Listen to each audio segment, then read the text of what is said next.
Morning. It occurred to me earlier this week I had posted something about possibly not meeting today, and I think some people some people might still be under old information. You know, if you're gonna post on something like on somebody's post, check out on Thursday I said posted for my pray for my dad. A whole universe of things has happened since Thursday, and this morning I got people going, "I'm praying right now." I'm like, well, okay, I mean that's fine, pray for him, but that was it was about 72 hours ago. But okay. uh, Today is Epiphany. We don't usually observe the liturgical calendar, but for those of you that came out of liturgical churches, y'all probably celebrate it in the Catholic Church. Epiphany is January 6th. That's when supposedly the Magi found Jesus, and it's about the word epiphany means a revelation. That's why I love that cartoon I posted this morning. It's not a Far Side, but it's kind of like a Far Side. It says breakfast at Epiphanies, and it's like people are like, oh my God, these scrambled eggs are the best I've ever had. Now I understand what hash browns are about. Because the word epiphany means a revelation. It's like, like the light comes on or whatever. So, but I like that word. I like that word. Yeah, I just think there's a good energy on that word. So happy Epiphany. Tell the person next to you, happy Epiphany. I have your Epiphany present. I just forgot to bring it with me today. So anyway, those of you who are logged on, and hey BJ, we're good for meditation today, right? Okay. BJ is multitasking today. Charles is celebrating his anniversary with his wife Erin, and we certainly support that. Glad to see you guys. Happy New Year. This is when I stood at the closet today, I thought, and we're going with this. I tell you, these things, they actually, you feel like this is going to really date me, but do y'all remember, those of you in my age demographic, PF Flyers? And they would say, they make you run faster and jump higher. And I remember finally getting a pair. I was like, it's really true. It was such a placebo. Because I was like, I'm telling you, this is not a lie. I am running faster, which I'm sure I wasn't, but yeah. Ray said they made him feel taller. I wish I could find it. We're going to get started in a minute, Chelsea. Hang on. Chelsea's like, okay, what's happened to y'all? We haven't seen these people since last year. I wish I could find it because I have a picture over there on the church on the corner of Ponce and Piedmont when we first came there. I'm 13, and I'm standing between my parents, and I am towering over them. And it's because I had such high platform shoes. And I wish I could find it because, oh, man, platforms were awesome. Just like, oh, this is what it feels like to be 6'4". I like it up here. This is good. Oh, yeah. Which that looks back in style. Like at Christmas, Stacy had on like these high-waisted pants with big bell bottoms that completely covered her feet. I said, now you're talking. That's what looks good. Like I can watch the Brady Bunch and I think, those people look fine. There's nothing wrong with their clothes. Like people making fun of them, like, they look great. All right. We should probably, since we're all here, we should probably have Metron. Hey, bud, how'd everything go? I've been meaning to talk to you. You got through it? I'm so proud of you. That's awesome. All right. I do have a good word for you today. It's been quite a week. I'm sure some of you have had, I know Karen's had a week or whatever, but we made it and we're here. And this morning I went ahead and did a meditation for this, like that I post online, and I said, there's just some things, not the big life challenges that you have to deal with. You can't ignore those, but at a certain point you have to look at all the stuff that you've collected that still bothers you, and just say, I just don't have time I'm going to have to, if for no other reason, I'm going to have to forgive this and let it go just because it's too much. I've got too much luggage I'm already carrying. I'm going to have to let it go and lighten my own load and really just make the decision and say, I don't need to be counseled about this. I just have to say this isn't going to bother me anymore. And that sounds oversimplified, but that really is all it is. Because at a certain age, you've been through enough stuff with people that you've collected a lot of, to be able to scroll down your feed and see that somebody posted something and think, I'm not going to take that personally. That wasn't about me, and I'm not. That's a completely different. And if it was about me, then touche. Maybe it's something I need to read. It's like such a, yeah, absolutely. And a new year is just a date. I mean, it's not in eternity. It doesn't really have any meaning, but it does for us. And it's a good time to have a paradigm shift to say, okay, I need to decide what I'm going to drag in from the past. This is the concept of a new slate, a new opportunity to get it right. So let's lighten our load and let's do, you know all this, but it's good to be reminded of it. And one line that I posted today that, Avery, I saw you followed up on that, is just enjoy life with all of its imperfections. I think that's an illusion that we've created to say, well, when everything gets right, then I'll be happy. Well, that's never going to happen. You just have to decide, yeah, there's stuff that's going on, but it's fine. You know what I mean? I'm handling it. I can compartmentalize that, I can deal with that and still be happy. And I teach that and I'm walking in it. And I believe a lot of you guys are walking in it too. So happy Epiphany. I think we're all experiencing that Epiphany today. Those of you who have logged on wherever you are in the universe, we welcome you. We set ourselves in agreement for a beautiful day. I think we have a new intro. The outro's not ready yet, but I do think we got a new one, so let's go ahead and debut that for 2019. And I think it is coming. Hello, and welcome to Metron. Metron means measure and sphere of influence, and we want to help you find your Metron. Through motivation, enlightenment, transcendence, renewal, outreach, and networking. We're excited to have you here today and hope you enjoy the service. Welcome to Metron. Glad that you're here. The METRON, of course, you know this. Metron is a Greek word that means sphere of influence. And when we started this, I did an acrostic, motivation, enlightenment, transcendence, renewal, outreach, and networking. And we kind of experience all of that. So it's just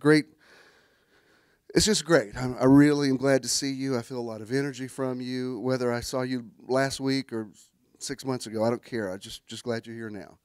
And I'm excited. I realized this morning I'm excited about our upcoming meditation weekend, and I really kind of haven't let myself get excited about it till I got through Christmas. I thought I got enough. I'll think about that and now that Christmas and New Year's over, I'm like, oh, that's coming up, and it's nice to have something to look forward to after we've just been, it's something that's low impact. It's like all I have to do is drive up there and shut up and just be quiet, breathe some fresh air, and it's all good. Gosh, I think our artist of the month has been, I think we first connected with her the first Christmas we were here, and she's been several times. I think she's awesome. I think she's an incredible talent, not just as a singer, but she's a singer-songwriter and a great guitar player. If you ever get a chance to hear Chelsea with a full band, it's kind of a whole other experience. It's really, really good. She's got some good people that she works with. So follow her on Facebook, Instagram, wherever, and keep up with it because it's a good time. She does a really cool eclectic mix of original stuff and really good covers. And I've only said this really about her and Marshall Ruffin, but I'm not a big fan of covers. You know what I mean? I like the whoever did the original. That's the way I like it. Nat King Cole sings the Christmas song. I don't want to hear you sing it. Just like that. That's locked into my head. Don't reinvent the Beatles. They're fine like they are. And yet there are other people who are really artists who can sort of cover and reinterpret a song and sort of make you hear it all over again. Like, wow, I'm really kind of hearing this song in a different way. And she has you can't teach that. Some people are singers, some people are psalmists, and they interpret a song and sort of, and a true writer loves that. They love when they hear somebody sort of rethink their song, their energy. So I'm hoping she'll be with us today. Of course, we'll have 2 weeks off from today. We'll be off, but then she'll be back the following Sunday. And I'm hoping that because she really does some innovative like covers Michael Jackson songs and Prince songs, whatever, and it's cool to hear them done acoustically, and you kind of really focus more on the lyrics, that sort of thing. I should probably stop talking about her and let her gift speak for itself. So without any further ado, would you please welcome our good friend Chelsea Shag. Chelsea!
That's awesome. That's a hit.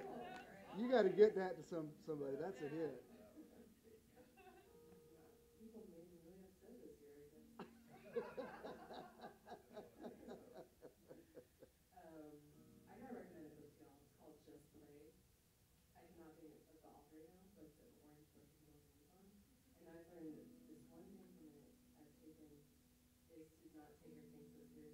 Yeah. Yeah. Yeah. Yes.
Wow.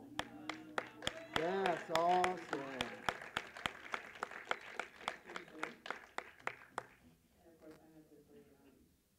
Come on, Jesus. It's a good day. Let's sing a song, and it's a good day. Moving along, and it's a good day. How could anything be wrong? It's a good day from morning to night. And it's a good day for shining your shoes, and it's a good day for losing the blues. Everything's okay, there's nothing to lose. It's a good day from morning to night. And I said to the sun, on his side, rise and shine today.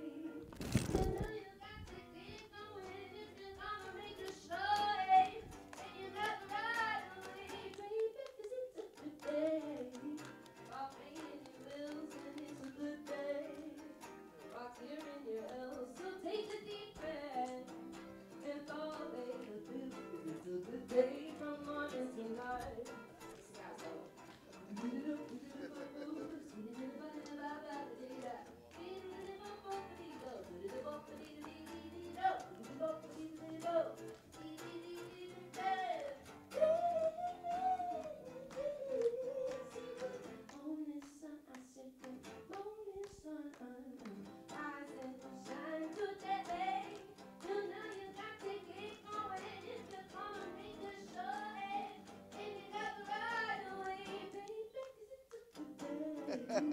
While paying your bills, and it's a good day.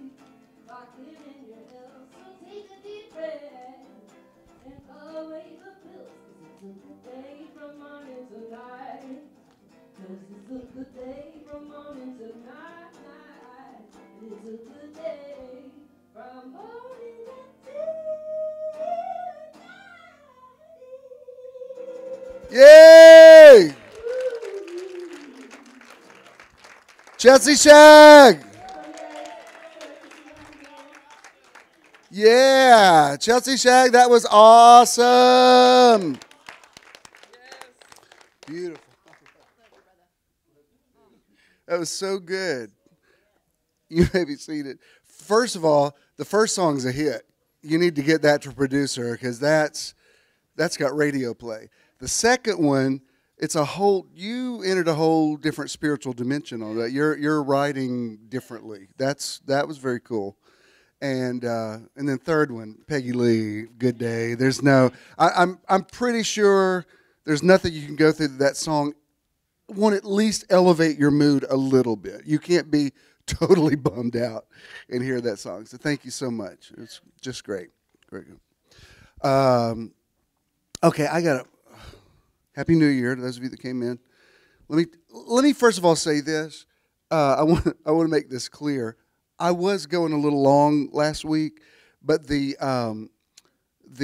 theater didn't turn us off. I thought they had just cut my mic off, which they didn't, because we've got a plenty of a buffer time. I mean, they intentionally put the movies back in time, so we're not in a rush to get out of here.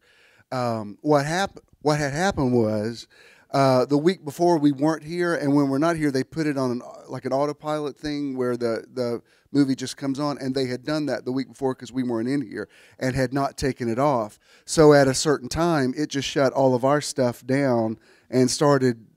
Because at first I was like, no, they did not just turn. I'm like, I have been a client here for into my 5th year. How are you gonna come up in my theater and turn off my mic? I was like, don't make me take my earrings off and go back there and have a little talk with Stephen, because I will take you out in this parking lot. But that wasn't it. That wasn't it. So just wanted you to know that. Also, I want to say, not only is BJ multitasking today, he's doing it in the midst of, he and Joe just bought a house. They closed on it New Year's Eve day, right? Which was really symbolic, and I'm telling you, I know this. A lot of people, when they're in the midst of moving, just say, I can't take time out to go. And so, BJ, I got you, boo. So thanks for doing that. And I like the new intro. You have to listen to her voice a little bit to understand everything she's saying, but it's a good. I like that it comes in on green space like that before it hits the. It's Sophie. It's yeah, and which that's sweet. She's and I have some things to say about my dad, but I'm going to save that for my teaching today because it factors into what I want to talk about. So let me try to go in sequence here. 2 weeks from today, we will not be here in the theater. We're going to be in Unicoi. It's our 4th meditation weekend. Unicoi is not far from here. It's literally right outside of Helen. I think the city limits Helen is 2 miles away. So I'm staying at the lodge. The lodge has got affordable rooms. It's also got cabins you can rent with fireplaces. It's up to you what you want to spend, but you don't have to stay there. There's plenty of places in Helen. At one point there were no vacancies, and then I don't know if something canceled or something. They did open up some more rooms. So because I got an extra one this week, and so this is going to be really good. And I'm not even projecting about the weather. I'm like, it'll be fine. I mean, we have a meeting room in case we need it. If it's warm enough, I mean, there's been a couple of days this week that have been warm enough. I thought we could totally go outside on a day like that. So there's not even any extra charge for the rooms, the meeting room. So that we're going to be fine no matter what. If you're interested, I'll put you on the thread, and that's how we communicate. You don't even have to be on Facebook to be on Messenger. You can. It's a separate thing, and don't be weird. Like, I don't be on Messenger because people don't see my stuff. People are already seeing your stuff, so just don't have stuff that you don't want seen. The days of privacy are over, so stop unless you just completely live off the grid somewhere in the. Yeah, so just what is the scripture that says the man has nothing to hide, he's not afraid of the light. So just like, as long as you don't steal from me, I'm like, I don't care, whatever. But like they're really mad at Facebook right now because they say that stuff that you look at online, they feed it to advertisers. To me, it just makes it more convenient. There's stuff like in my feed, I'm like, oh my God, those are the shoes I looked at last week. Oh, well, maybe I will get those. So I mean, maybe, huh? I know, and it's because it's those, like, nobody's personally looking at you. You're not that important. It's algorithms that are, so relax about Big Brother. I mean, Big Brother's been here for a long time, so so that's that. And I hope you'll go. It's not, look, Unicoy's so close that you could, even if you don't stay, you could easily drive up there for one of the meditations. So don't, people say, oh, I can't afford it. Yeah, you can. It's literally just up the road. And it really hit me this morning. I thought, oh, what was that? I'm excited about the meditation. Okay, good. And, once, as the year progresses, once the weather starts getting warmer, I'm sure we'll go back to the beach because that's the ultimate. But we had a great time in Cherokee. Cherokee was a whole different energy. Today we're going to meditate with some Native American flute music, and I was looking up the word Unicoi to see if there was some meaning to it. It's just a Cherokee word for white, and it's because the way the white clouds come down and the fog hits. That's why it's called White County. So I was trying to find some. White's a tricky word. I was like, no, I'm not talking about racial white. I'm talking about just the color white. So that's what that means. But that's the Smoky Mountains, and there's a whole beautiful aura to that. So everyone, and sometime during the weekend we'll do a hike up to Anaruby Falls, and it's paved the whole way. So if it's too far for you to walk, don't do it. But it's not like you're not going to be like walking literally through the forest. It's like a paved road all the way up there, and it really is. Yeah, it's not bad. It's beautiful. So I'm hoping you'll all participate in that. We'll do that. We'll sort of incorporate some kind of meditation. I've been reading a lot this week. Dr. Dispenza does a lot of meditation weekends, and they're doing more and more walking meditations. He's explaining why there's a whole symbolism of walking into your destiny and having a vision and physically walk. And so that's cool, because we did that in Cherokee that morning, and it was a whole. It was just, to me, it was just as special as some of those beach sunrises, just in a different way. So I'm very excited about that. Our outreach this month is the Michael J. Fox Parkinson's research, and I've been wanting to do something for Parkinson's anyway. And his organization is actually the most recommended for that. It's like you talk about somebody that's really been proactive, because he was unusually young to get that, and he's turned it into something positive. He's lobbied in Washington and that sort of thing. So. I kind of operate on two tracks. It's like, I believe for optimum, I believe we're all going to be healthy and divine health and live a long time, whatever. But I'm also aware that sickness does exist, and I don't want to be. I like the balance of that. I don't want us to be so positive that we're like, no, we're positive and we're not we're not listening to negative stuff in the world. That's not good. So the fact that we can say, I believe we're all gonna get as close to our 120 as we can, and I have recently amended that to say, in my right mind and healthy, not just. I don't want to spend the last 30 years of my life slumped over in a wheelchair. I want to as long as I'm, got it going on, which so far so good. Of course, last night I posted. I saw your tweet, Colonel, but you just ask Avery. A lot of times I do too. It's just she doesn't. I said, I live in a small space. Why do I spend so much of my time walking around looking for my phone, my glasses, and the remote? It's a small area that it could only be so many places. And, after you've made the third loop around, you're like, it's got to be in here. I've just had it in my hand. Yeah, sometimes. I've actually been on the phone before saying, I cannot find my phone. And those are the times when you think, okay, I need to go do a brain teaser. We go do a crossword puzzle or something. But I don't think that means you're losing it. I just think it means you have a lot on your mind. So, and you're multitasking. So that's all good.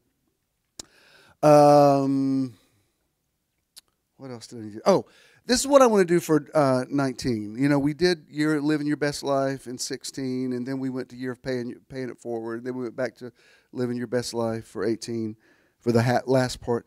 I still want to do living your best life 19, but what I want to do this year, we've done it enough now that you kind of get the how it works. So I want you to either do something that we've done before, or you make up whatever is your definition of living your best life. If it's exercise, or if it's nutrition, or if it's something that falls under that category, you post your own picture. Just use it with the hashtag YOLYBL. And actually, I use a 19 instead of because you can't use spaces and hashtags. So it'd be YOLYBL 19. And so do that. And I want to see your creativity in that, and I hope you will observe it because it's I don't know. It's just a good way that we connect during the year and during the week and encourage each other. Let's see. Was that everything I needed to? Yes, I believe it is. And I want to. My intention today is to try to keep this moving so that they don't cut me. They don't have that thing on today, do they?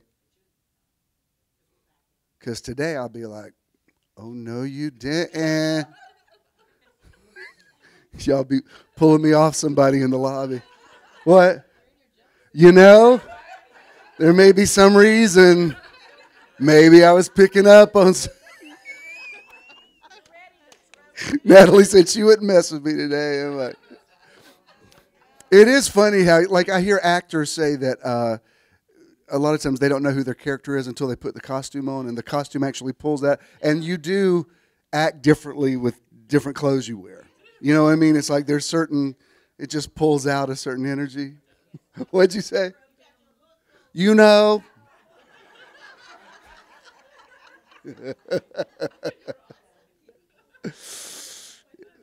Rhonda said I got my hood closed on. I finally surrendered to my inner black man. I can't fight it anymore.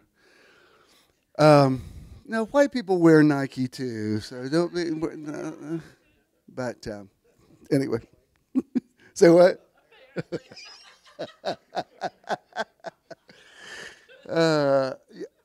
Okay, I think that's everything. Are we ready to start the word? All right. Welcome to the Metron Live podcast, the first one of 2019, and thank you for all the great feedback I've gotten recently from our podcast audience. We're coming to you live from Metron in beautiful, historic Midtown Atlanta. Metron people, would you give the podcast people a welcoming hand? We welcome you. I think this is an important series to start the new year off with, and my title is taken from Ecclesiastes chapter 4, and I'll show you this verse in a moment, but the title is Meditation, Prayer, and Intention, Creating the Future with a Threefold Cord Not Easily Broken. And the term threefold cord comes from Ecclesiastes chapter 4, and in chapter 4 it actually talks about relationships. It's where it says two are better than one, for if one falls, the other will lift up his fellow, and if one is cold, it talks about being warmer because you're with somebody. But then it says this interesting thing. It says a threefold cord is not easily broken. And I've taught on this before, how that he's talking about two people, and yet two people together become a third thing. It's like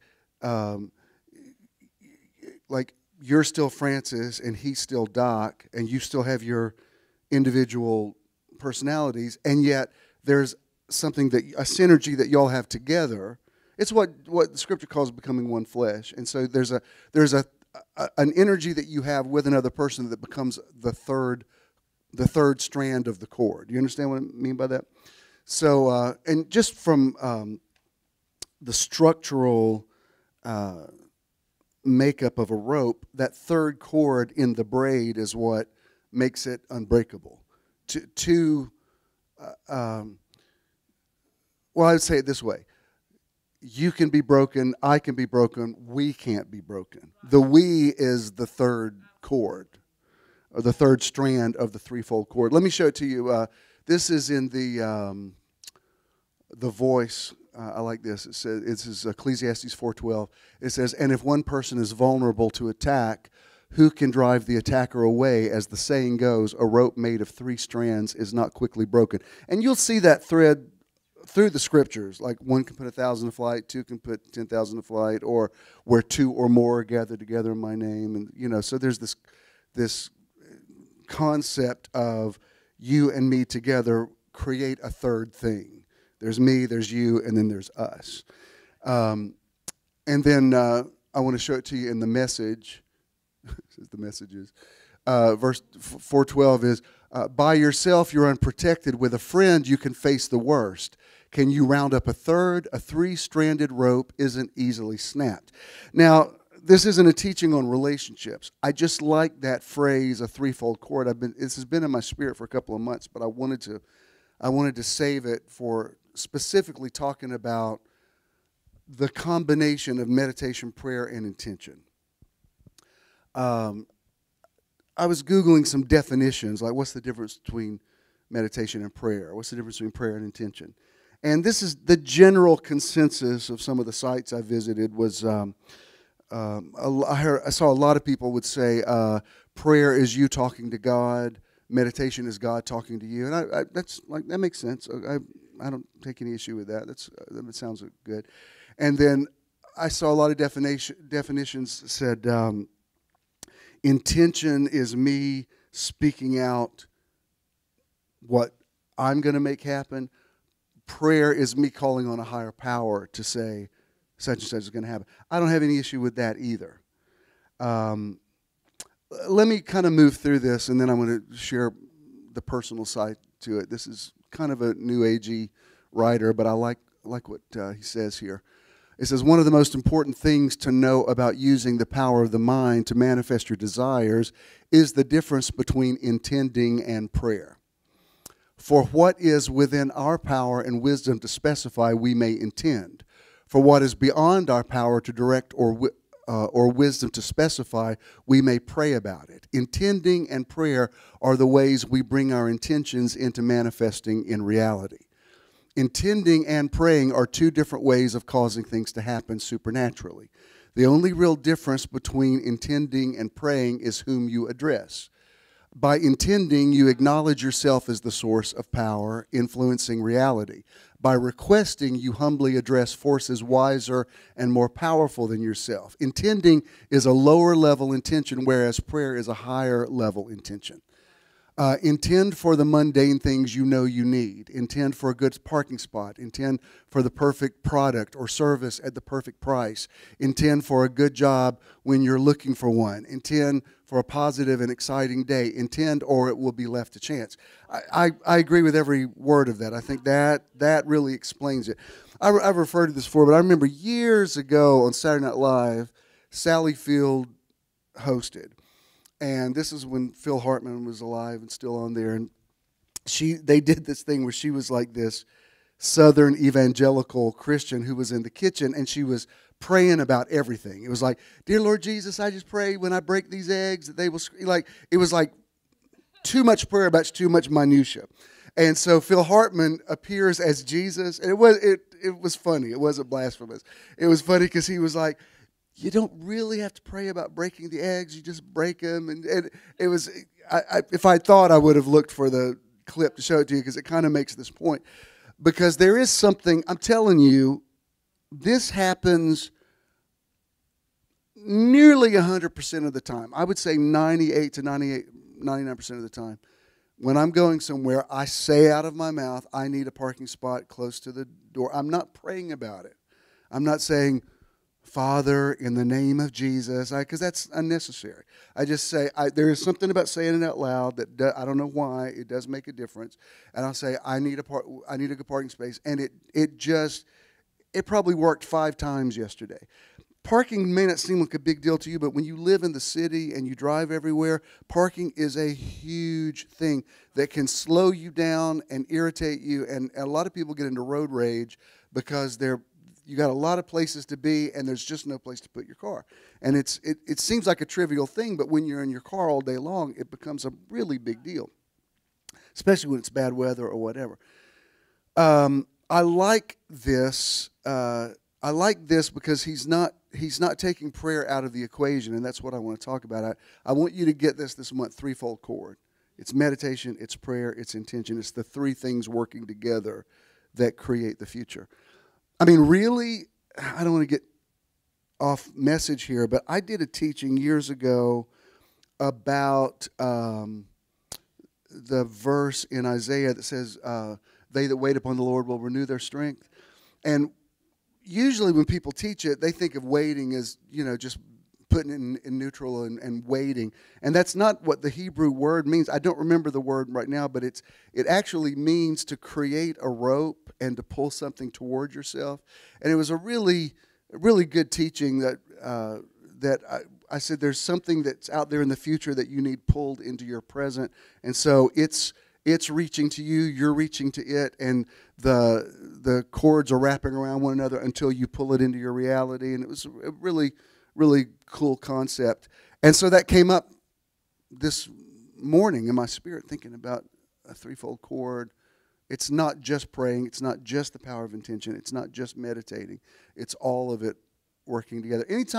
Any month that includes a meditation weekend, I'm nearly always going to teach on meditation because I want it to be a theme. I want the actual event of us going somewhere and doing it. I want that to be the laboratory, but I want you to have it in your spirit and be thinking about it. This next. Michael Beckwith, if you get a chance to follow him, he's a brilliant man. I met him one time, and he's really very cool church in California.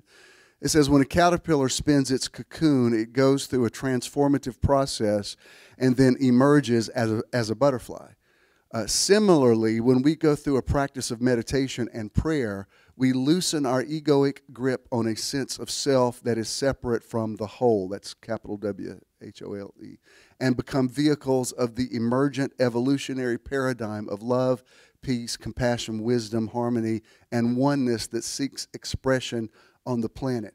Remember, I'm referring to a lot of movie and television today, but the one line out of Bruce Almighty that really did resonate with me, that Jim Carrey movie, it was the line, be the prayer, become the prayer.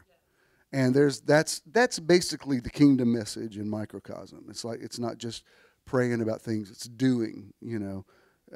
There comes a time where you do more and pray less. When Moses prays at the Red Sea, God tells him not to pray. God says, basically says, you don't have time to pray. He says, stretch forth your rod over in other words, do something. Like, it's too late to ask me. You gotta do, which is what I want to talk about. But anyway, let me get through this so that I get everything said today and still have time. This is a quote by Deepak Chopra. It says, prayer is your speaking to God, and meditation is your allowing the Spirit to speak to you. But it speaks in silence and manifests as intuition. This is very important. When you pray and ask for an answer, it doesn't come back to you as a voice. Sometimes I hear a voice speak to me, but as often as I hear one, I also don't hear one.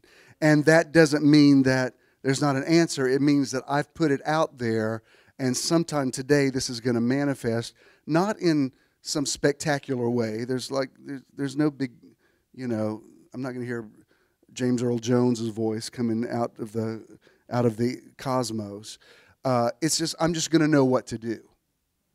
Oral Roberts used to teach something. I never heard anybody else say this, and I thought it was a really interesting concept because he's coming from a Pentecostal paradigm. But he said that he would pray in the Spirit in the morning, and he would set his mind to live out the interpretation all day long. Like, he didn't wait for the tongues to be interpreted in the conventional Pentecostal sense.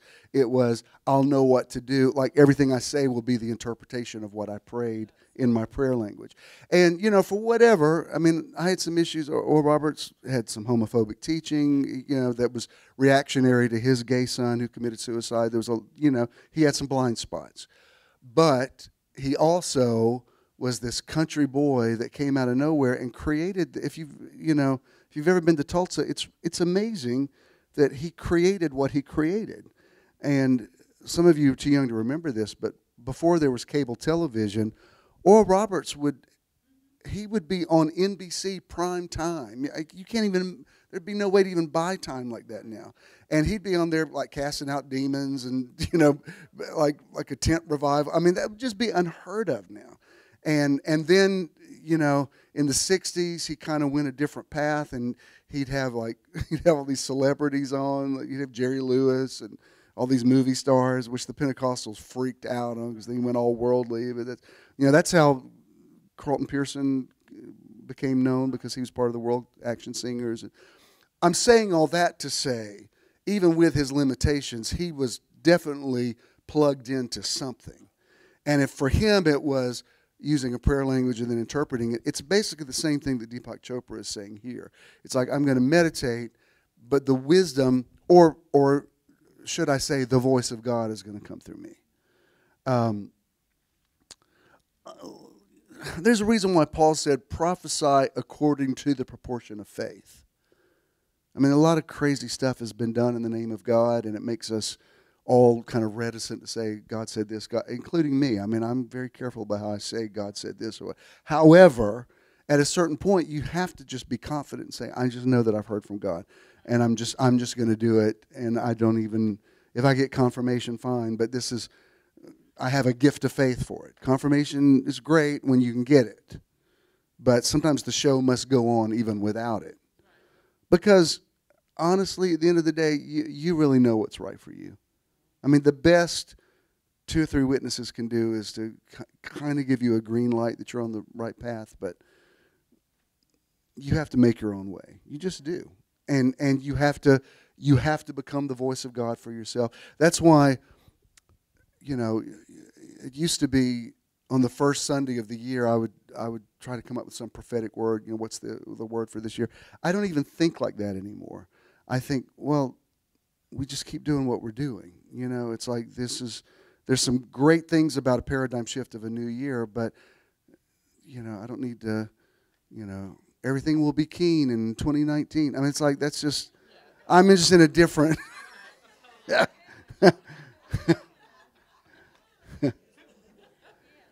There is a reason why I've posted some memes this week of when I've done some rhymes, and they sound very Dr. Seussical, but it's been proven that the human brain believes rhyming words more. They in theory, Johnny Cochran won his case for O.J. Simpson with if it doesn't fit, you must acquit. There's some people believe what they hear that's spoken in rhyme.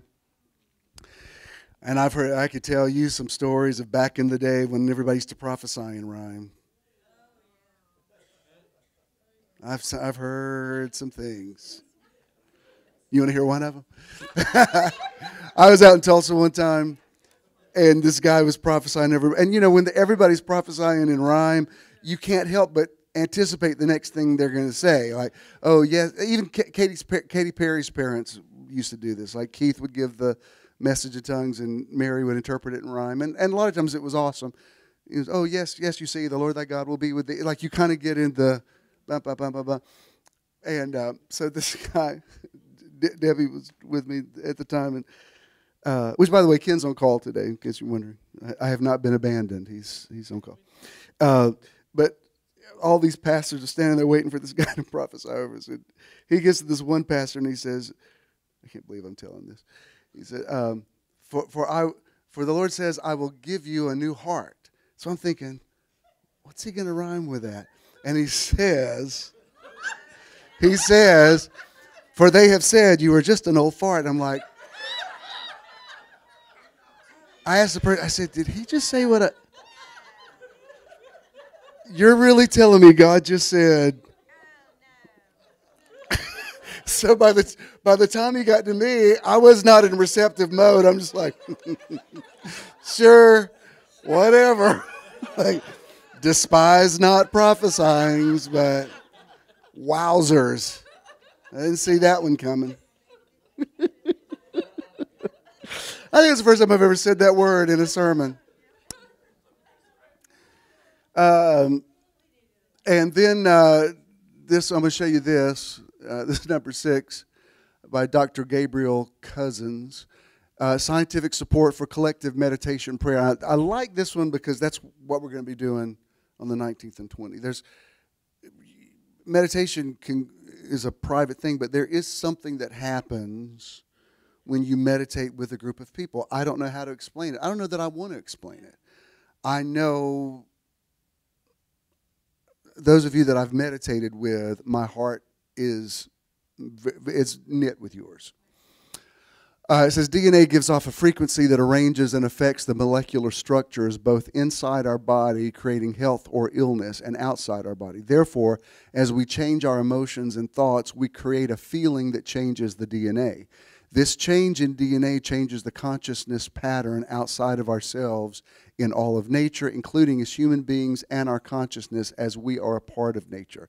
By this state of our consciousness, we have the opportunity to create a social matrix of peace that can heal the planet. This is a kind of a butterfly effect thing. I don't think us going on some weekend and meditating together is going to change the world. It's going to change a part of it. And, if they say that the movement of a butterfly's wings, that's what butterfly effect means. They believe that something as simple as butterflies moving their wings, eventually as that movement escalates and gets into perpetual motion, it ends up being hurricanes. It's like everything is connected to everything. So I think about it all the time, like when I'm kind to someone, especially when it's somebody that I think doesn't assume I'm going to be kind to them, and they don't know who I am, they don't know I'm in the ministry, I'm just a human being to human being. I think, well, this isn't going to change your life right now, but this random act of kindness may have an effect down the line. I mean, you don't know. Somebody could be on the edge and about to take a gun and go in and mow people down, and one act of kindness could keep them from going over the edge. You don't know. You can't overthink stuff like that, or you'd go crazy thinking about it. But when you have an opportunity just to I told you this before, but this is back when I had the studio. There was one day. Now when I look back, it was like all silly stuff that shouldn't have mattered. It's just that it was a lot of aggravation, and I was running behind. There was a lot. It was just one of those days. Nothing was working out. I said the parking stuff happens 99% of the time. This was the day that the 1% when it didn't, and it just one thing after another. And this seems like a small thing, but I need to get a coffee. This is my daily iced coffee. That's a thing for me, and it's like it releases a lot of positive endorphins and that sort of thing. And so Ken pulled out. I said, "Just let me out here. Let me go and get a coffee. I need to regroup because this day is being. I need to get this day rebooted." And I walk in there, and the line looks like people waiting for the Scream machine at Six Flags. I'm like, you have got to be kidding. And it's one of those things, now it doesn't seem like that big a deal, but that day I was like, crap, really? Really? And there was a barista. She's not even there anymore, but she used to work there. And I out of the crowd, I saw her lean over and say, "I've got your coffee." And it seems like a small thing, but I literally started crying. It was just like it had been such a bad day. And I walked in. I said, "How did you see me?" She said, "Just take it." I said, "What do I pay?" She said, "For free." I went immediately, got her a $100 gift certificate at a store, and I said, I know to you it was just a cup of coffee. You kind of saved my life on Saturday, and I just want to thank you for it." And then she, in turn, says, "You have no idea how much I needed this right now," which that's the whole point of the pay it forward thing. Whereas if she hadn't done that, I would have walked out and I would have figured it out. It wasn't the end of the world. And you know how when you're in the middle of your stuff, you can say, "This isn't this big a deal. This isn't cancer. This isn't hunger or whatever." It's crap because you're in the middle of it. You're like, I know I should be counting my blessings, but right now I'm just counting how many people are in this line in front of me. Yeah, exactly. It's a threefold cord. And so you don't underestimate simple things. I mean, why else would Jesus say, whoever gives a cup of water to a prophet receives the prophet's reward? Why? Because he can't prophesy with a dry throat. So that if you're a part of making that happen, yeah, it does. It counts. Every little thing counts. I was halfway kidding at the Christmas party, but I don't like being late for my own party. It's like if I'm the host, I want to be there before people get there. And that there was construction on West Peachtree, and it was just locked down. And it's just one of those things where you're like, well, I'm going to have to this just is what it is. I can't get there in time. We got there, most of y'all were running late, so I was there before most of you got there. And again, I wasn't about to kill myself or anything like that. It's just, these last 30 minutes trying to get down this little stretch of, I could have walked here faster. And Avery met me we had wine there. She met me with something red. And I said, I looked at it, I said, of all the things you've done for me over the years, which has been a lot, this is perhaps the greatest. I'm sure you did other stuff, but this, because what it said to me is, you know what? It's Christmas. You made it. Relax. Have a glass of wine. Your friends are going to be here in a minute. And it turned out this beautiful, amazing evening. And I was joking, but not really. Because right then, that's really what I needed, you know? And then let me go ahead and give you the seventh point, and I'll talk to you a little bit, and then we'll meditate, by Dr. Dyer.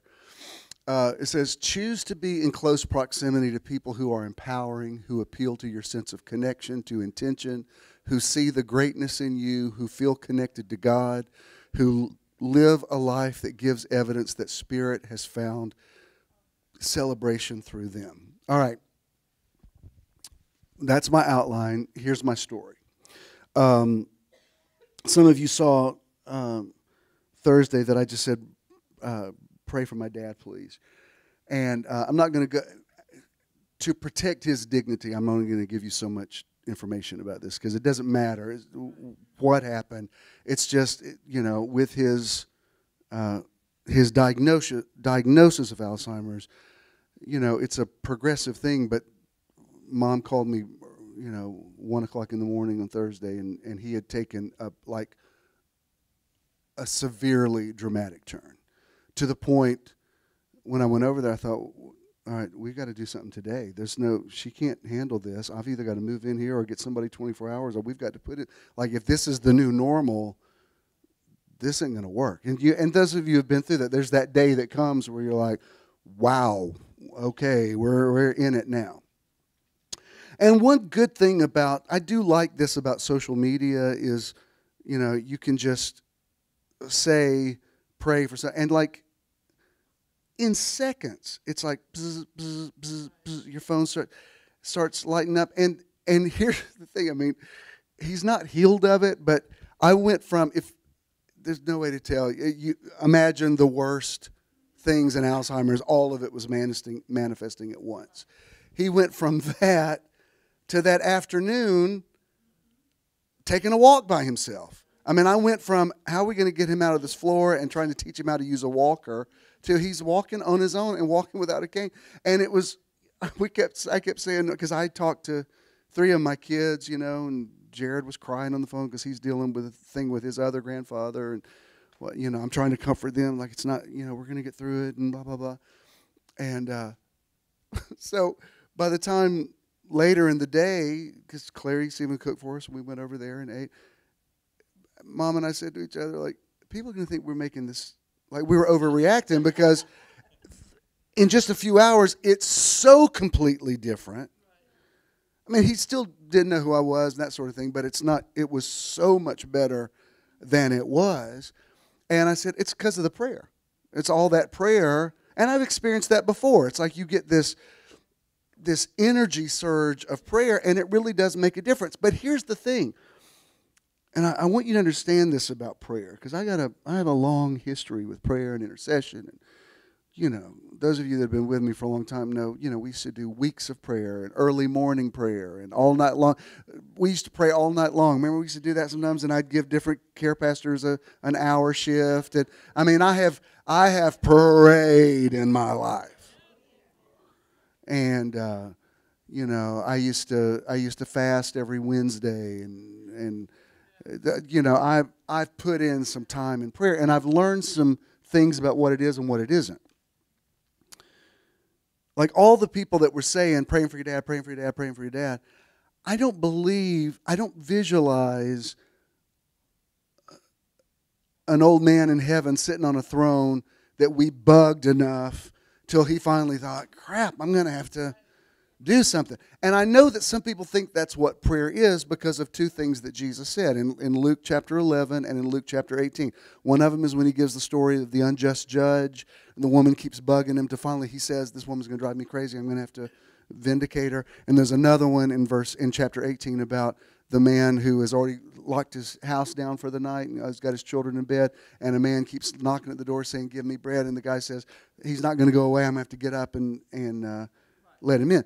So if people think in the story God is the unjust judge or God is the man in bed, then they get this idea, well, if I just bombard heaven, eventually God's going to come through. Now, let me tell you what's wrong with that premise. There have been too many times in my life where somebody in the church either had cancer or leukemia or something, and we all went to the church and we were just going to pray it through. What happens at a certain point, you don't realize it, but you start getting angry because you're praying and you're like, God, what's the problem here? We're all here praying. Why don't you do something? You don't realize that you're getting mad, but you believe in this God who is all powerful, and you're like, I'm sleep deprived. I've been up for hours. Like I've even you say this, like, if you were asking me this, I would do it for you. Why are you? Do you understand what I'm saying? Like, you're like, I prayed in Jesus' name and it didn't work. You told me this is supposed to work. So you're praying in anger. And it's nearly every time it's happened, the person has gone on and died anyway. Now, I've seen other people who've said, look, I got this really bad diagnosis. This is what they've said. I'm not receiving it. I'm just going to stay strong, whatever. And I don't really want to talk about it. You don't need to anoint me or whatever. One way or the other, I'm going to be okay. And somehow those people seem to get through famously. Well, yeah. Well, exactly. I'm not going to tell the Ray story again. I've told it too many times, but I'll tell it one more time. No, but Ray had a heart attack that was, what they call the widowmaker. And, we were all freaked out about it, but we weren't freaked out. You know what I mean? Like, he's going to have to be okay, and, and that's been, 4 years ago, 5 years ago? So, and I've taught on this before about, why did James say, let your requests be made known unto God? It would be like if I said, if Keith says he's going to get this rug, and I say, are you going to bring it Sunday? And he's not there, and I'm like calling him all night long, calling at 3 o'clock in the morning, Keith, are you bringing the rug? Where's the rug? After a while, you'd be like, crap, I said I'm bringing the rug. And at a certain point, you would just, I don't even want to bring, it's like you're taking the joy out. I don't even want to bring the rug now. There's a certain amount of faith, like, all right, you said you were going to do it. Okay, I didn't even think about it again until I walked in last week. Oh, okay, I like it. It's good. And I think that's what happens. It's like we think that we're having to force God into something. And that's one thing that these power of intention people have tapped into is the idea of detachment, is that you, and I'm not going to tell you all my stories again about Raisinets and all that kind of thing, but I've had so many things that were just kind of off-the-cuff statements that I made that absolutely did manifest. To which you think, well, man, if that was that easy to make that happen, why can't I get this thing? And it's because you attach too much importance to that thing. And so here's what I learned from this past Thursday. I don't have some praise report to say, he's totally restored. No, we still have a journey with him. What I can say is the prayer made a difference. And it, hear me out on this, had very little to do with God. The prayer is lateral. It's like, wow, I'm feeling this love and energy come from people who love me, who love my mom, who love my dad, who care about us, who can empathize with it because they've been through similar things. And even without me reading the messages, every time I would feel my phone buzz, the situation got better. And it's like, that's what prayer is, this really intimate thing that I don't want to ever lose. I don't want it ever to become meaningless when somebody says, I'm praying for you. It does mean something.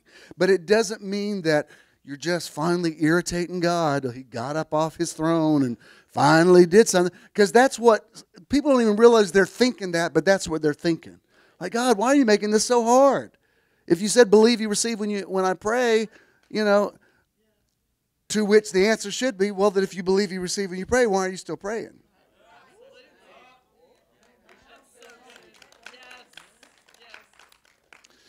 So I like this idea. It's not all just meditation. It's not all just the power of intention. It's not all just prayer. It's those three things together. Well, when do you do when? When it's appropriate. Sometimes you just want to hear an old school prayer, like just pray. I was well, you heard me tell this at Spirit and Truth, but when we flew back from New York the other night, I don't even know theologically I can even defend this. But when we were getting on the plane, I put my hand on the door. I plead the blood of Jesus over this plane. Now, I don't technically even believe that makes any difference, and yet I ain't getting on that plane without the blood of Jesus. And there's no point in me, I don't need power of intention. For a plane, I got to bring in big guns. I got to bring in Jesus and blood. All of that. And because that's what, it's all part of, this is what's appropriate right now. This is what I can get my head around. I don't have time to examine, do I really believe? No, that's not the point. Exactly. And once I say that, I enter into rest over it. Like, well, I pled the blood. So there's some part of me that has confidence that, oh, well, that's going to make a difference.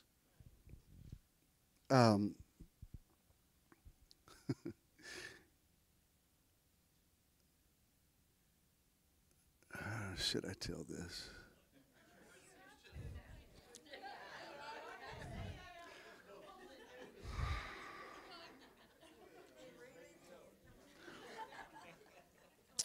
I don't even know that she would remember this because of the state she was in at the time. Years ago, when we found out Jared had a problem, we had to take him out to a drug rehab. My first ex-wife and her husband were flying out there, and Debbie and I were flying out there. And so there's only one flight a day that would go there. So Jared and Christina's mom called me, and she kept talking about this flight we were going to make together, and I was misunderstanding her. I said, I don't know what are you worried that we're going to be on the same flight together? Because if we are, don't worry. It's like I'm not wanting to see you any more than you're. I mean, really, that's what I'm saying. Like, don't worry. Like, it's the only flight there is. She says, no, that's not what I'm saying. She says, I know if you're on that plane's not going to go down. And I said, what? She said, you might not have been a good husband, but you're the most anointed man of God I've ever met. And I know if you're on that plane, the plane's not going. So I said, so you want me on the flight? She goes, yeah, I don't want you. I want you on the flight. And I was like, okay. I didn't see that one coming. It was just funny, but that's where her level of faith was. You know what I mean? I thought, wow, talk about being able to compartmentalize. I think it was okay to tell that. All right, so this is what I saw this week about prayer, and really why we should just pray for each other every day. I love that Burt Bacharach song. It's from the Broadway show Promises, Promises. Dionne Warwick sang it, and then Aretha covered it, but it's the morning I wake up, before I put on my makeup, I say a little prayer for you. Now that's not a song about intercession. I never pictured Dionne Warwick praying in tongues. What she was saying is I'm thinking about you all the time, and I'm wanting the best for you, and and combing my hair now, and wondering which dress to wear now. I say a little prayer for you. That's a really sweet pop song that really captures the essence of what I'm talking about. It's just that's what prayer is. It's a connection. It's not, I'm trying to get God to move. It's, no, I'm praying for you. I'm telling you, the difference between my dad on Thursday morning and Thursday afternoon is astounding. I've never seen such a dramatic. I mean, I'm literally on the phone thinking, we've got to call Medicare and see if I've got to get a nurse here. We can't get through the afternoon. To Where is he? Oh, he's out walking. What? I mean, he walked so far, I had to get in the car and go find him. Like, okay, let's go back home. What happened? Prayer. Is it intention? Sometimes. Intention is, for lack of better word, I don't have to bother God with this. And when I say God, I respect whoever you see as your higher power. Do you know what I mean? Yes. If you say to me, I'm pleading the blood of Jesus over you, I don't have any issue with that. I'm like, okay, fine. That's from your paradigm, that's the way you pray. Okay. You know what? I can use all the prayer I can get. I mean, think about how many times Paul would write to the churches, and nearly every time he would say, don't forget to pray for us. Don't forget to pray for us. In other words, I need to feel that energy. And prayer doesn't necessarily mean that everything's bad. And sometimes if you say, pray for me, it doesn't mean I'm standing on a building right now about to jump off, please pray. It's not that. It's, yeah, I'm going through some stuff. I don't even need to go into detail about it. Just a little prayer would be appreciated. That's what I don't like when people get on social media and tell you every detail about the stuff and show pictures of their infected leg and stuff that you like, oh my God, I can't unsee this. That's TMI. However, there is something about just saying, would y'all pray for me? And everybody's like, I got you. That is completely valid. And I've seen it as recently as this week absolutely make a difference. Absolutely. I know Alzheimer's comes and goes and, ebbs and flows. But I'm telling you, this was a different thing. It was like, wow, this made a difference. To where it makes you think, wow, what would happen if everybody just prayed for everybody that way every day? But you don't always have that energy. You know what I mean? It's like when you know something's up with somebody, you do ramp up you send a little stronger vibe because, even, this is the first Christmas I didn't watch it, but the opening montage of It's a Wonderful Life. Remember, it shows a picture of outer space, and these voices are praying for George Bailey. Dear God, please be with my friend George. It's like there's this really beautiful opening shot to say that this isn't a big movie about intercession. It's about people caring about what's happening with somebody else and sending up a prayer. And in that story, it manifested as an angel coming, but Chopra says it manifests as your intuition. Whatever works. This is what I wish religious people would understand about the concept of namaste. Somebody else doesn't have to be wrong for you to be right. I've shared this with you before and even wrote it a few years ago. I wrote an article about it, and sometimes I repost it. Because I have friends who are all over the spectrum of theology. I got some friends that will say, I'm praying for you, by his stripes you're healed. That's their mentality. And I got other friends that will say, I'm sending you positive energy or, good vibrations or whatever. And I've noticed that a lot of the by his stripes you're healed people don't like the I'm sending you healing energy people. And so, well, exactly. So somebody pretty close to me, this has been a while back, was giving a praise report about her husband getting a clean bill of health for something. And somebody else wrote, and that was because of Jesus. That wasn't because of some good vibrations or good positive thoughts. So I messaged them because I knew who they were talking to, because I had said, I'm sending you good healing energy. And I said, well, I apologize that my positive thoughts were so poorly received. I'll try to think more negatively about your husband. And would you like it better if I sent death energy to him?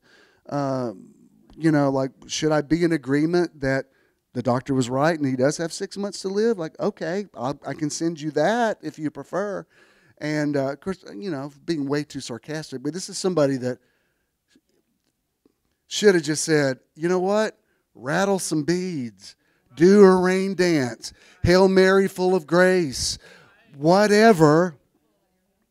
You know? Not just a threefold chord. Let's add a fifth and a sixth. Let's add the seventh and an eighth. If you're really sick, are you really going to split hairs over whatever you call it? Because you're right. It is the same thing. Prayer is just energy that you move around. That's all it is. It's not oratory. And it's not even always words. I've had somebody come up before and just take my hand or put their arm around me, and I knew it was a prayer. It was them saying, I know you're going through some stuff. We don't even have to talk about it. I'm thinking about you. I'm praying for you. Does that matter? Heck yeah, it matters. It matters. To me, if it's somebody who really knows you and gets what you're going through, I'd rather have somebody squeeze my hand than somebody who doesn't know me and doesn't understand the situation to pray in tongues over me for 5 hours. That's sounding brass and tinkling cymbal as far as I'm concerned. I'm like, you don't even know me. Shut up. Prayer is this intimate thing that says, I'm thinking about you. I care about you. One thing that was because I learned a lot of stuff since Thursday. So many people, like on my main page, I got 5,000 friends, 2,000 on my what they call fan page. So I'm friends with a lot of people that aren't in my feed. I don't even know that we're like, when did we become friends? And I got 2,000 people blocked. I do. But a lot of people were posting, I'm praying for your dad, that I thought, A, I didn't even know we were friends on Facebook. B, when did you start reading? Like, you've never responded to anything that I've ever posted. It was just really interesting, and I didn't resent it. It was like, wow, my community's bigger than I realized. That to me was a touchstone, because I think a couple of years ago I would have looked at it and said, yeah, now you come praying. You don't know my life. But I didn't feel that way at all. I thought, okay, great. We can. I'd rather somebody, sure, pray. Y'all have your prayer group, pray. I'm fine with it. I would rather that than somebody saying, please tell me what we can do. You can't do anything. This is our cross to bear. We're dealing with it. We'll get through it like everybody else gets through it with their family. You can't do anything. But, yeah, prayer, that means something. Thank you. If nothing else, Thursday was a lot more tolerable for my mom and me than it would have been if we were completely isolated and going through that and nobody cared. There's something about, feeling the wind at your back when you got people like that, three of the most powerful words anybody can ever say to you is, I got you. It means everything. And sometimes it means you don't have to talk about it. I might not even understand because look, I've learned now there's some things, if you haven't been through it yet, you don't know. People say, I know what you're going through. No, you don't. You don't know what that's like. No, you do not. You can only empathize with somebody if you have been through a similar thing. It doesn't mean that you're divorced from the situation, though. You can still say, as a human being, I can imagine what that must feel like for you, even though I've never been through it. But there's sometimes somebody will write something to me, and I'll be like, my God, I have no idea what that would be like.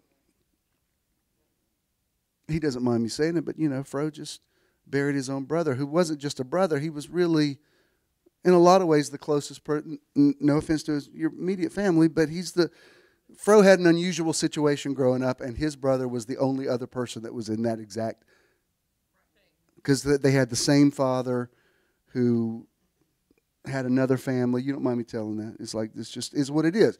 So it wasn't just a brother. It was, this is the one person in the world who could fully understand what my life has been. I can't empathize with that. He called me and said, I got to do the funeral. I walked him through that. I told him the stuff, but I said, first of all, I've never had a brother, so I don't know what that would feel like. It would be insensitive to me to say, I know what you're feeling. I'm just like, my God, that's huge, and you'll get through it. And I asked him today, how did it go? It was fine. Was it painful? I'm sure. It was what it was. There's nothing I can say to make that any better other than, well, I'm praying for you. And that's not dismissive. That's like, wow, I wonder what that would be like to have a sibling, to lose a sibling, especially a sibling that's that close to you. I don't know. But I also know when I hear from, and it's just a pretty regular, steady stream. It's not every day, but it's every few days. Somebody who's somehow searching online for something just now found my video from 9 years ago, and they're in a very different place that I don't, frankly, have the patience to walk them through. You know what I mean? It's like they're wanting to talk about stuff that I'm like, I don't think I'm your guy, and I've kind of said all that in my book. Here's my book. I'll even send it to you for free. But I will tell you this. Can I just say this without, we don't have to talk all night long? You're okay. You're not going to hell. Those people that have said all that stuff, they don't know any better. They're just reacting out of their ignorance. It's their problem. It's not yours. You're beautiful. You're fine. I'm praying for you just like you are. And I don't want to. I'm just telling you. I've already heard this story a million times. I don't want to. I'm not their guy to sit there and hear it or read long. I'm just not. That doesn't mean I don't care about it. I care very much about it. I always return those calls. I always like, all right, let me get you to the point. Watch the video. I'm going to send you some other links to some stuff. I don't have the time or the energy to sit here and talk to you all night long. But here's the stuff I've already written about it. Here's what I've already recorded about it. You go look at this and then get back to me. And nearly every time I'll hear back from them, no, you answered. I got your book and answered all my questions. But what I hear from them is it just means the world to me to see that you've gone on, you've been successful, you're happy, you have love, you're married, you had a happy ending. You know what I hear more from anybody else are men who were married and had children who now their children have nothing to do with them. And they say, you have no idea, every time you post a picture with your kids, it gives me hope. Every time, it's like I can't tell you the times I've nearly given up, and then I see you with your kids, and it's like that's why I do things like this week. Jonah and Christina had both sent a message for our anniversary. The reason I do a screenshot of it, put it on there, is for all those people to say, look, you're still a good father. There's still a possibility that they can get past it. If you know you're okay, they eventually will know you're okay. And that if they're thinking you're not okay, it's because they're picking up on your subliminal feeling that you're not okay, and that's what they're responding to. But just to be able to say, I could give you 1,000 scriptures, but let me just tell you, as a man who's been in the ministry for the better part of half a century, you're fine. God not only loves you just like you are, He made you just like you are. I don't have time to talk to you all night long about it, baby. You're going to be okay. And if somebody says they're about to kill themselves, I'm like, all right, now you're going to make me have to call a hotline. You're going to take suicide off the table, or we're not having this conversation. No, I'm not really going to kill myself. Okay, fine. Then here's what you need to do. And sometimes it's something I can't empathize with. I share this with you, and I'll end it because this is about prayer. This has been, I think I've told you this. This has been 3 years ago. I get this call from this pastor of a independent Baptist church. If you know anything about independent Baptists, they make Southern Baptists look like the Playboy Club. I mean, they're so extreme. I mean, the independent Baptists are more holiness-oriented than Pentecostals are. And this man calls, and I said, what can I do for you? And this person says to me, I know I'm a woman. I've always felt like a woman. I know I live as a man. I'm married to a woman. I have children, but I know I'm female. And I said, well, that's not my story. I mean, the G and the T in LGBT are light years away from each other. I've never had gender conflict. I've never wanted to be a woman. I've never felt like a woman. I've never wanted to dress like a woman. I'm not judging somebody else. I'm just saying that's not my. I like being a man. I'm like that's not my experience. And he said, no, but you know what it's like to know something about yourself that you know isn't going to change, and there's no way to integrate it into your world. And he said, I'm about to kill myself, but I'm afraid I'm going to go to hell. And I said, all right, if you're really serious about suicide, this conversation is going to go in a different direction because I've got to call somebody. No, I'm not really. I said, you have to take suicide off the table. You can't. You're going to have to promise me your kids aren't going to come in and find your body somewhere. Okay, fine. And he's already out to his wife. She's already out to her wife. And I said, you know you're going to lose everything. I said, I lost a lot. And in a very liberal environment, you're going to have a whole new life. If this is your truth, those independent Baptists, ain't going to happen. So be prepared. But I said, let your kids know it from you. Don't let them hear it from somebody else. And then it was the strangest thing when God speaks something to you that you've never heard before. And because I'm just going to be very honest with you here. I don't empathize with transgender issues. I mean, I don't like, with me, I'm like, you don't look like a woman, don't be a woman. You know, like that's the way and I have to think, well, I'm sure there are other people that look at me and say, well, why are you just attracted to women? Or what's wrong with you? So I think, all right, I need to try to, this is a real thing people aren't making up. So by the Spirit, I said, what is your real name? And this person says to me, female name. And so I began to pray for her. I began to use the pronoun she. God, she is. And I've never said these words, I've never thought this way, but I knew it was the Holy Spirit. Because nothing's going to change this reality, whether this person kills himself or ever comes out of whatever, that's their reality. This person says, I've known I was a girl my entire life. That I can understand. It's like, wow, what it's like to know something about yourself that, like, I live in a world where if people knew this, I can't exist in this world. That I can empathize with. And that prayer, it changed something in me.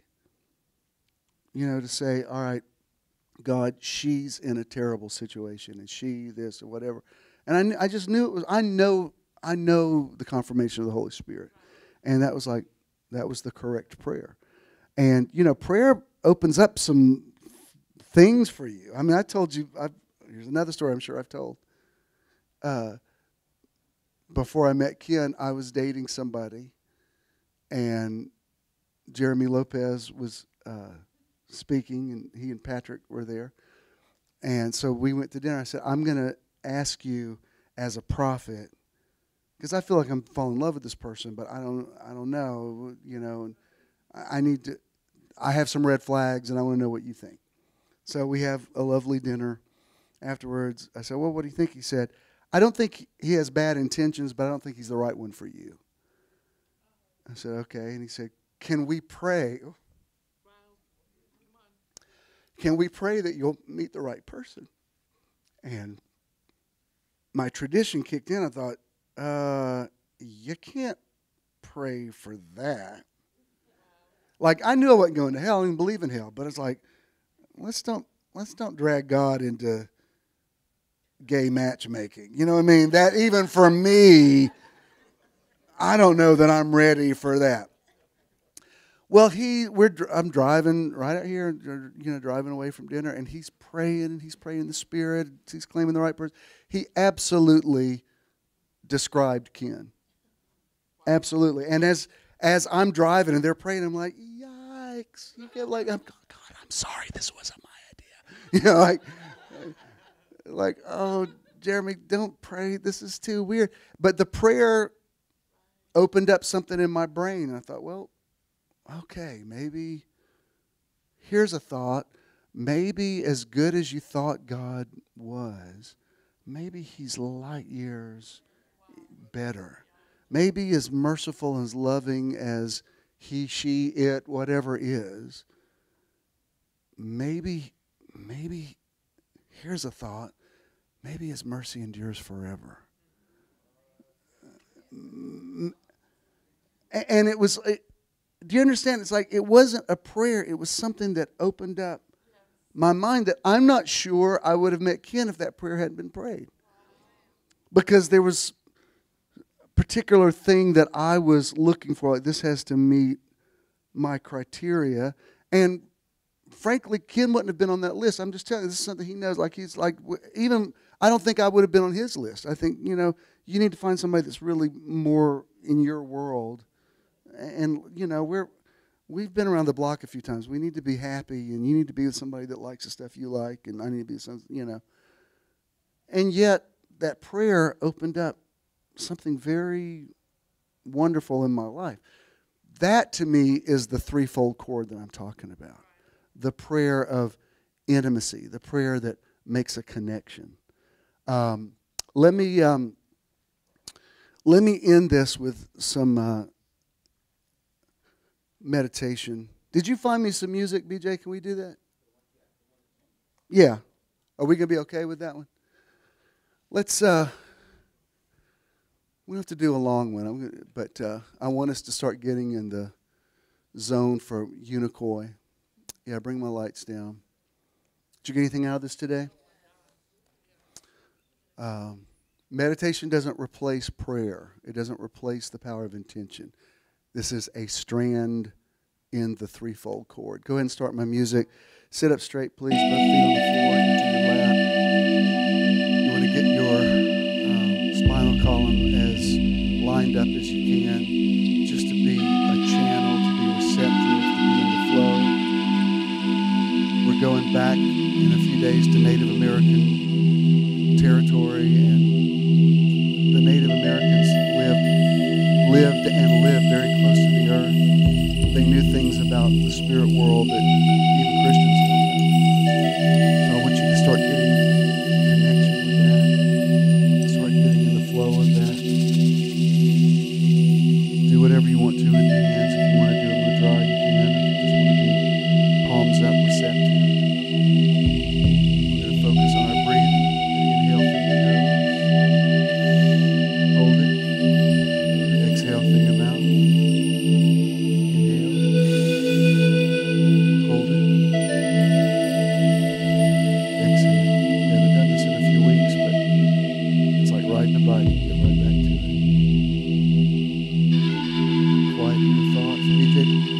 My music just a little bit. That's good right there. This music is very cathartic for me. I love the simplicity of it.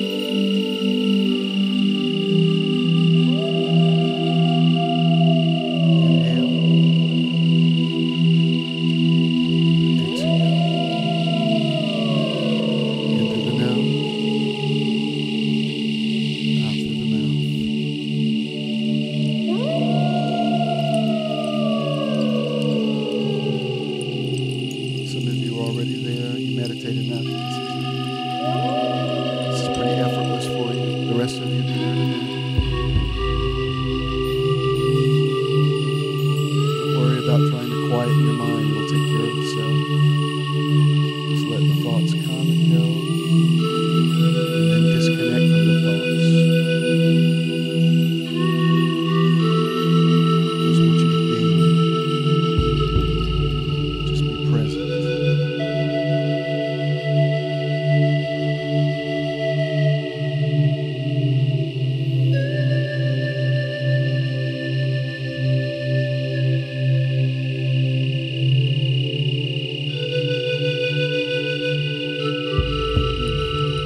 Paul called it being seated in heavenly places, whatever your concept is. Come up higher.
this is true for you, but you might want to just touch somebody and say, I feel very connected to you right now. And that in itself is a prayer. People are going through intense situations in their life. Prayer makes a difference.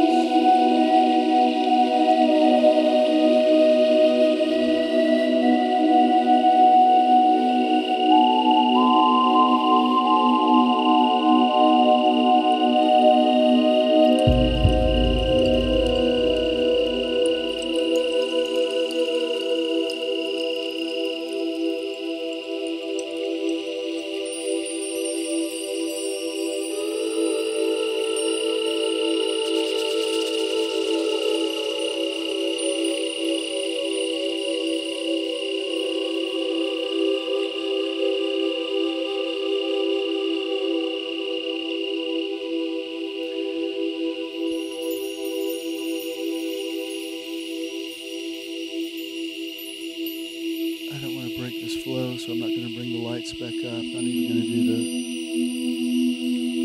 video at the end. You know what to do. Give online, text, whatever. Give a check.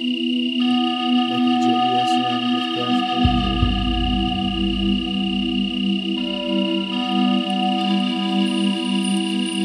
But I want you to take this sense of peace. Take it into your week. You're going to need it this week. I'm going to need it this week.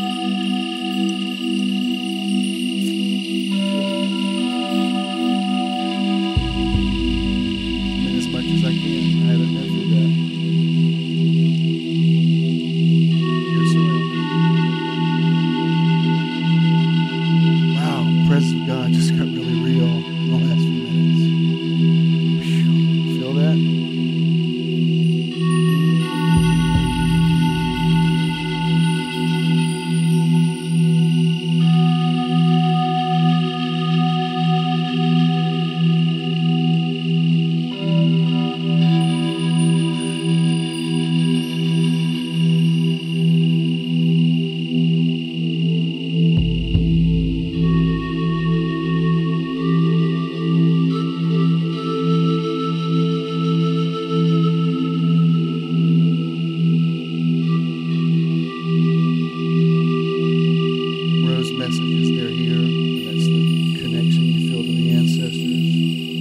Calls it the great cloud of witnesses. Yes, it is true. There's a lot of that going on this week. Your father touched your grandson to his hat. That's very, I didn't say a lot about it, but there was a real energy in it. Yeah, you're right. You're right. They're here and they know what's going on. I think that's one reason I want to go back to the mountains. I really respect how indigenous people not only honor their ancestors, but are very connected to them still. It's one thing Wellington told me in Cherokee. He said it's very interesting because in African culture, it's all about the ancestors. It's all about, and Western culture is more about, let the dead bury the dead. And he said, it's wonderful to have that reinstated. There's some people you're going to like them much better on the other side anyway. Do you know what I mean?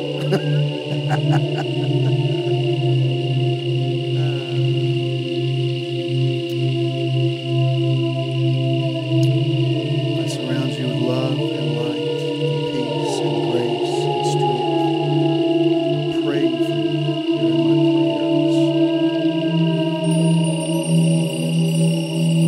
prayers. Jesus told Peter, he said, Satan has sought to sift you like wheat, but I have prayed for you. Meaning, you'll get through the adversarial thing because I've prayed for you. I pray for you. Go in peace.